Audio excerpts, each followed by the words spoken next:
শ্রীচরণ কমলেশু। আজ 15 বছর আমাদের বিবাহ হয়েছে।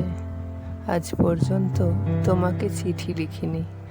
চিরদিনই কাছেই পড়ে আছি। মুখের কথা অনেক শুনেছ, আমিও শুনেছি। চিঠি লেখবার মতো ফাঁকাটুকু পাওয়া যায়নি।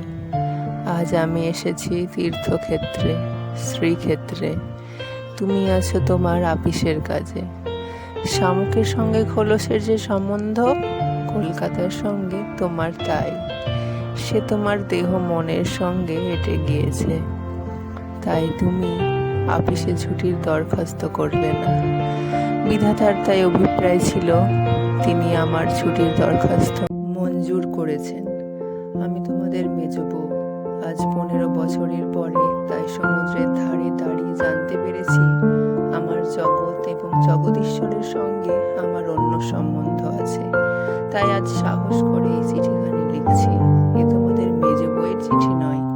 তোমাদের সঙ্গে আমার সম্বন্ধ কপালে যিনি লিখেছিলেন, তিনি ছাড়া যখন সেই সম্ভাবনার কথা আর কেউ জানত না, সেই শিশু বয়সে আমি আমার ভাই একই সঙ্গে সান্নিপাতিক জ্বরে পড়ি।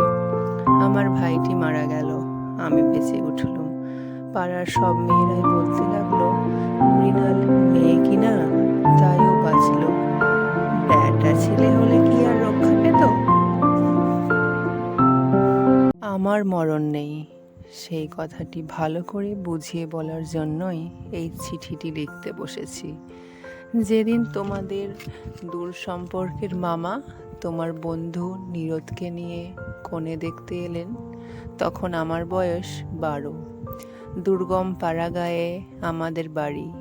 সেখানে দিনের বেলা শেয়াল ডাকে।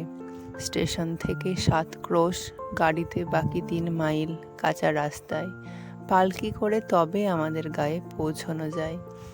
সেদিন তোমাদের কি হয়রানি! তার ওপর আমাদের বাঙাল দেশের রান্না। সেই রান্নার প্রহসন আজও মামা ভোলেনি। তোমাদের বড় বউয়ের রূপের অভাব মেজ বউকে দিয়ে পূরণ করবার জন্য তোমার মায়ের একান্ত জিদ ছিল। নইলে এত কষ্ট করে আমাদের সে গায়ে তোমরা যাবে কেন? বাবার বুক দূর দূর করতে লাগলো। মা দুর্গা নাম জপ করতে লাগলেন। শহরের দেবতাকে পাড়াগাঁয়ের পূজারী কি দিয়ে সন্তুষ্ট করবেন?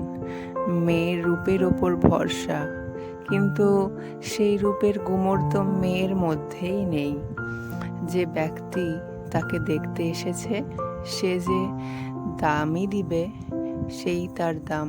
তাই তো 1000 রূপে গুণেও মেয়ে মানুষের সংকোচ কিছুতেই ঘোচে না।